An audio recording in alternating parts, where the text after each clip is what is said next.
네, 국민의힘 박충건입니다. 후보자님, 네, 박미통이 위원장 후보자 되신 것을 축하드립니다. 네, 막중한 책임감을 느끼고 최선을 다하겠습니다. 예, 제가 질문을 드릴 텐데 좀 간략하게 단답으로 부탁드리겠습니다. 안 그러면은 대답이 길어지시면 네, 최선을 오늘 다하겠습니다. 하루 말고 추가로 더 진행해야 될지도 모르겠습니다. 하실 말씀이 많으신 만큼. 박미통이 후보자가 되신 거는 언제쯤이고 누구로부터 연락을 받으셨습니까? 예, 인사 간략하게. 지정을 받아서 청문회에 임하고 있는 후보자로서 인사 내역에 대해서 말씀을 드릴 수 없는 것을 양해해 주시기 바랍니다. 그게 왜 말씀 못하는 겁니까? 예, 언제 연락을 받았는지, 언제 후보자의 추천이 됐는지 이런 것도 얘기를 못 합니까? 11월 중순경이라고 11월 중순경 누구한테 연락 받았습니까? 예, 인사 비서관으로부터 연락을 받았습니다. 그랬습니까? 혹시 대통령실 김현지 제1부속실장한테는 컨펌 받았습니까? 예, 그런 적 없습니다. 그렇습니까? 아니 컨펌을 받았으니까 여기 계신 거 아닙니까? 제가 답변 드릴 사항이 아닌 것 같습니다. 그렇습니까? 지난번에 보니까 본회의장에서 찍힌 민주당의 문진석 의원의 휴대전화 화면을 보니까 일개 민간협회 회장 자리도 김현지 제1부속실장의 컨펌이 필요한 자리인 것 같더라고요. 제가 괜히 이런 말씀을 드리는 게 아니라 PPT 한번 보시겠습니까? 김남국 비서관의 얘기를 보니까 강훈식 비서실장 한 사람의 컨펌만으로는 안 되겠더라고요. 보니까 이 현지 누나의 컨펌도 받아야 되는 것 같던데 안 그러면 여기 현지 누나 이름이 나올 일이 없지 않습니까? 보십시오. 문진석 의원님이 어떤 분이십니까? 더불어민주당의 원내 수석 부대표이고 그리고 이재명 대통령의 친명 7인회의 핵심 멤버 중 한 사람이라고 알려진 분 아닙니까? 이런 친명계의 핵심 인사조차도 현지 누나한테 컨펌 받아야 하는 그런 실세가 현지 누나인데 일개 민간협회 회장 자리조차도 좌지우지할 수 있는 그런 권력이다라는 걸 대국민 인증한 것 아니겠습니까? 그런 분인데 제가 이제 그런 말씀을 드리는 이유가 그겁니다. 여기 계신 더불어민주당 여당 의원님들도 후보자님이 추천된 배경을 모르시는 것 같더라고요. 그러니까 어떤 분께서 서면 질의로 후보자님께 여쭤보셨더라고요. 추천되신 배경이 뭐냐고. 알고 계시죠? 예, 서면 질의가 있었던 걸로 그렇죠. 기억합니다. 그러니까 이게 제가 보기에는 이 여당 의원님들도 어떻게 추천되셨는지 잘 모르시는 것 같거든요. 그런 의미에서 한번 다시 물어보겠습니다. 대통령실의 김현지 부서실장 혹은 강훈식 비서실장님에게 컨펌 받았습니까? 예, 없습니다. 없습니까? 나중에 이 답변이 거짓으로 드러나게 되면은 어떻게 책임지시겠습니까? 책임지고 사퇴라도 하시겠습니까? 후보자로서 또 사퇴를 언급하는 것도 예의가 아닌 것으로 생각합니다. 최선을 다하셔야죠. 그리고 시간이 남아서 말씀을 좀 드리면 어느 존경하는 여당 의원님께서 제가 참 존경하시는 분인데 윤석열 정부 3년간 많은 국가기관이 무너져 있었다라고 말씀을 하셨습니다. 이런 얘기를 하셨는데 그러시면서 그런 사례로 지난 9월에 없어진 방통위의 사례를 들었습니다. 그렇죠? 물론 윤석열 정부가 참 잘 못했습니다. 일을. 저도 너무나도 참담하고 안타깝습니다. 당시에 여당 의원이었던 사람의 한 사람으로서 참 너무나도 아쉽고 실망스럽기도 하고 답답합니다. 후보자님은 왜 윤석열 정부가 그렇게 무너져 있었는지 알고 계십니까? 개인적으로 안타깝게 생각하고 헌법학자로서 그 부분에 대해서 많은 비판 활동들을 해왔습니다. 어떻게 어떤 논조로 비판을 하셨습니까? 예, 헌법학자로서 헌법과 법률에 따른 공권력의 집행이 있어야 하는데 그런 부분에 많은 아쉬움이 있었다라고 비판해 왔습니다. 그 당시에 윤석열 정부의 상태가 어떤 상태였는지 아십니까? 예산도 하나 그 정부 마음대로 할 수 없는 민주당의 발목 잡기로 인해서 예산 하나도 제대로 처리 못하는 식물 정부 상태였습니다. 윤석열 정부가 국정 마비를 넘어서 거의 국정 붕괴 수준이었어요. 고위공직자들, 그러니까 정무직 고위공직자들에 대한 탄핵안이 발의된 것만 해도 30건이 넘습니다. 알고 계시죠? 이렇게 있습니다. 국무위원들에 대한 또 공직자, 고위 공직자들에 대한 이렇게 무차별 탄핵안 발의 국회가 하는 것들 헌법학자로서 어떻게 생각하십니까? 적절하다고 예. 보십니까? 직무수행상 헌법과 법률을 위반 행위에 대해서는 국회가 탄핵 소추를 할 수 있는 헌법상의 권한이 있는 것으로 알고 있고 윤석열 정부가 그런 점에서 많이 미흡한 점이 있었다라고 비판해 왔습니다. 그렇게 비판해 왔습니까? 네, 그렇습니다. 그리고 지금 이제 방통위가 마비된 것이 방통위의 일부 책임 있는 정무직 고위공직자가 정치적 편향성이 심각했기 때문에 그랬다. 그렇게 얘기를 하십니다. 그리고 윤석열 정부가 방송을 장악하려고 했기 때문에 이렇게 된 것이다. 그렇게 방통위가 마비가 됐고 결국에는 뭐 제 기능을 못한 것이다. 그러면서 2인 체제로서 하지 말았어야 될 의결들을 200몇 건이나 처리를 했다.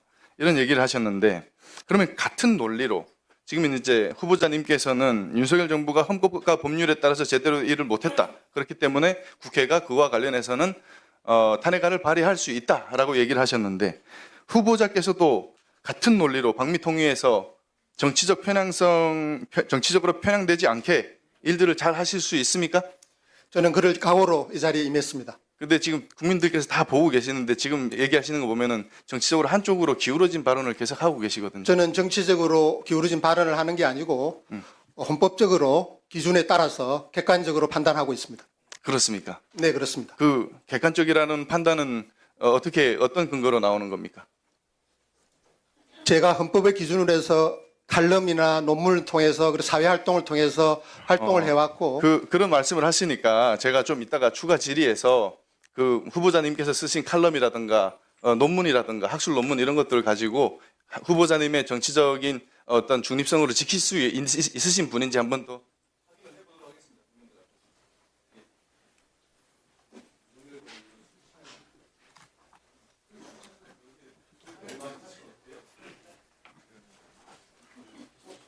예, 윤석열 전 대통령의 음주 여부에 대해서는 논하지 않겠습니다. 이상희 의원님 질의하십시오. 예, 포항 남울릉의 이상희 의원입니다. 우리 후보자님 축하드립니다. 네, 후보자님 빵 좋아하세요? 네, 저 가리는 음식이 없습니다. 너무 편중되게 그래 빵을 좋아하시면 안 됩니다. 그 자리는 큰일 납니다.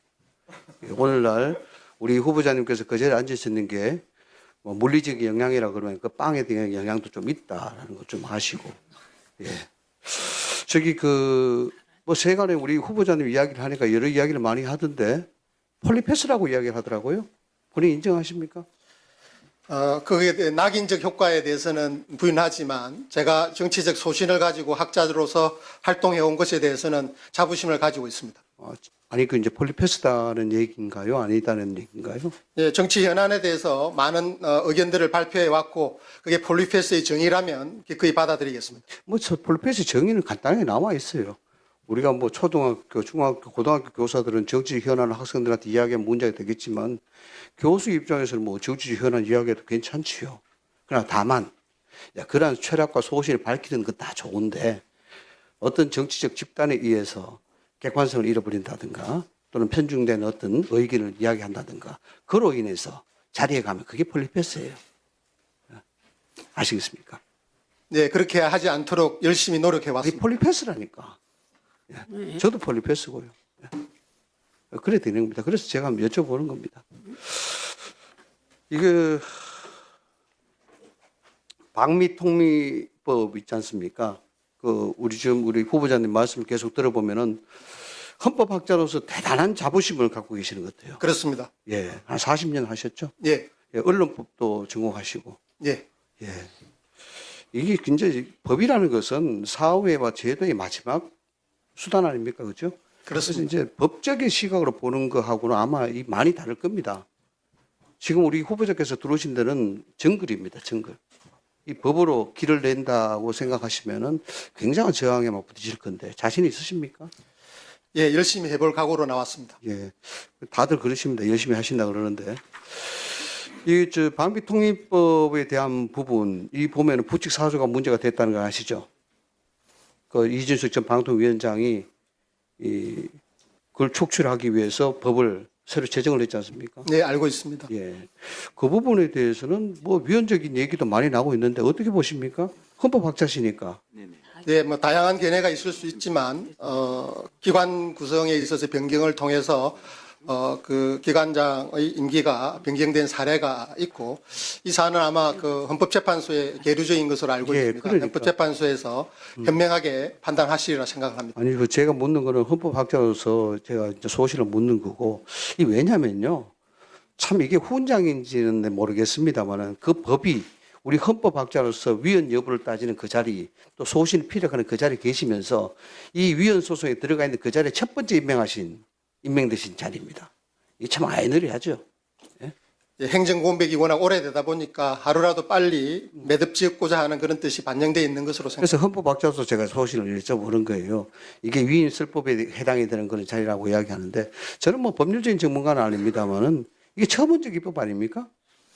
네, 그렇게 생각하지 않습니다. 어떻게 해서 그렇게 생각하지 않습니까? 근데 지금 급변하는 미디어 환경 속에서 예. 방송, 미디어, 통신 부분에 여러 가지 문제들을 통합적으로 해결해야 된다는 요구는 오래전부터 있어 왔고 그 중요한 그 단계의 첫 단계가 지금 맞춰진 것이고 그 제가 만일 임명이 되면 가려고 이제 첫 번째 단계를 마쳤다. 예, 그래서 과학기부 2차관의 업무들을 좀 가져오고 그죠? 네, 그렇습니다. OTT는 빠지고 그런데 앞으로- 불칙 수학 넣어서 앞으로 더 날리고. 통합적으로 진행되어야 된다고 생각합니다.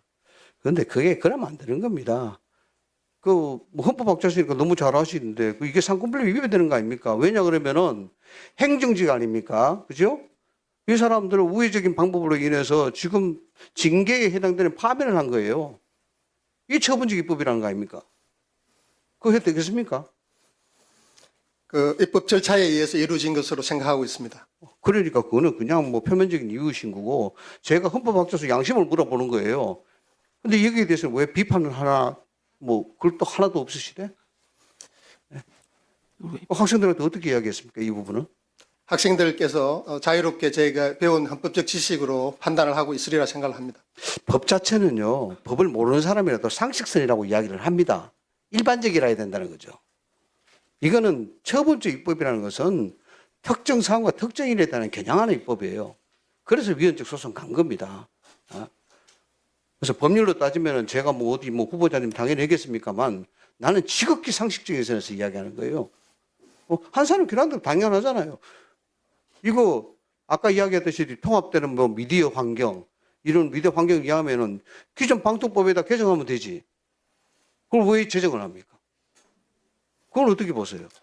네, 아까 말씀드린 대로 저희 환경에 대응하기 위해서는 앞으로 많은 통합법제들을 정비를 해야 합니다. 지금 첫 단계가 이루어진 것이고 제가 임명이 되게 된다면 이게 좀 더 발전된 모습으로 미디어 환경에 적응하는 방향으로 통합 미디어 법제가 이루어질 수 있도록 노력을 하겠습니다. 예, 원고들을 자꾸 말씀하지 마시고 이게 나중에 또 이게 평가됩니다. 우리 그 후보자님 이야기하신 것도 이게 뭐 첫 단추를 끼기 위해서 그런 어떤 아픔을 우리가 감내해야 된다 이런 말씀이신 것 같은데 법은 법 아닙니까?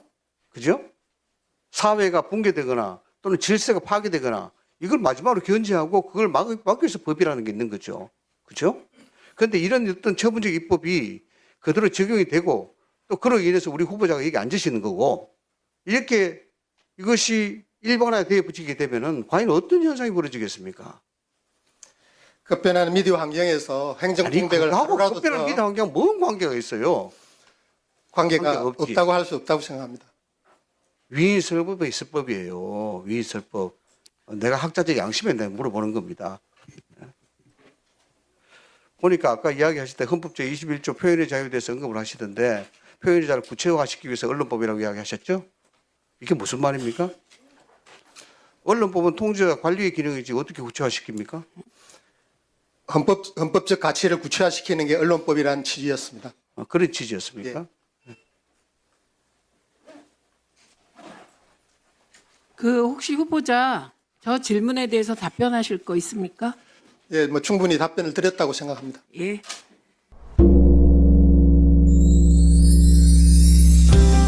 (150만) 구독자와 함께 걸어온 민족언론 서울의 소리. 우리는 오늘 새로운 얼굴로 새로운 마음으로 다시 출발합니다. 탄압과 내란의 혼란 속에서도 멈추지 않았던 이유. 국민이 주인인 나라, 민주시민의 목소리, 국민 주권의 시대를 지키기 위해서였습니다. 이제 서울의 소리는 더 넓은 무대로 나아갑니다. 언론을 넘어 영상과 소리, 현장과 기록이 살아 숨쉬는 새로운 멀티미디어 저널로 다시 태어납니다. 진실을 말하고 거짓을 바로잡으며 시민과 함께 만드는 언론. 그 사명과 각오를 마음에 새기며 서울의 소리는 오늘 또 한 번 새롭게 출발합니다. 함께 걸어온 길처럼 앞으로의 길도 시민 여러분과 나란히 가겠습니다. 서울의 소리, 우리가 다시 시작합니다.